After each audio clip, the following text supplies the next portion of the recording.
দূষিত পানীয় জলের জেরে ডায়রিয়ায় আক্রান্ত প্রায় ৩০০ জনেরও বেশি বাসিন্দা। দূষিত পানীয় জলের অভিযোগে সরব বাসিন্দারা। টেকনোসিটি থানায় লিখিত অভিযোগ দায়ের হয়েছে আবাসন কর্তৃপক্ষের বিরুদ্ধে। পরিস্থিতি সামাল দিতে এগিয়ে এসেছে এনকেডিএ। অভিযোগ, গত কয়েকদিন ধরেই সাপুরজি ই ব্লকের বাসিন্দারা পেটের সমস্যায় ভুগছিলেন। ধীরে ধীরে তা ব্যাপক আকার ধারণ করে। very much irritated because I'm a school teacher. I have not gone for job today because मेरे 3 years के बच्चे को डायरिया हो गया। वो भी वो बॉइल्ड पानी पी रहा था, उसने सिर्फ ब्रश करा उससे, only brush, and he got the diarrhea and he is ill at home and I am waiting here कि मुझे कोई पानी ऊपर ले जाए। দেখুন, এই সমস্যাটা চলছে বিগত 10 দিন ধরে।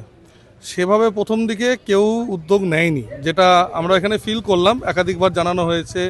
তার পরবর্তীকালে 2-3 দিন ধরে যখন বাচ্চাদের সমস্যাটা বেশি হচ্ছে, মানে পেট খারাপ যেটা হয়, খুব প্রচণ্ড রকম অসুস্থ হচ্ছে, তখন যখন বাড়াবাড়ি রকম সিচুয়েশান হয়েছে, এখানকার মহিলারা বিশেষ করে যখন প্রোটেস্ট করা শুরু করেছে, তারপর কর্তৃপক্ষ নড়ে চড়ে বসেছে, আমরাও এসেছি। বাসিন্দাদের অভিযোগ, আবাসন থেকে যে পানীয় জল সরবরাহ করা হচ্ছে তা অত্যন্ত দূষিত। ফলে ডায়রিয়ার কোপে পড়েন অনেকে। বেশ কয়েকজনকে চিকিৎসার জন্য স্থানীয় হাসপাতালেও ভর্তি করাতে হয়েছে। ব্যাপারটা জানানোর পরে আর এত বড় সিরিয়াস একটা ইস্যু হওয়ার পরে ওরা এখন নড়ে চড়ে বসেছে।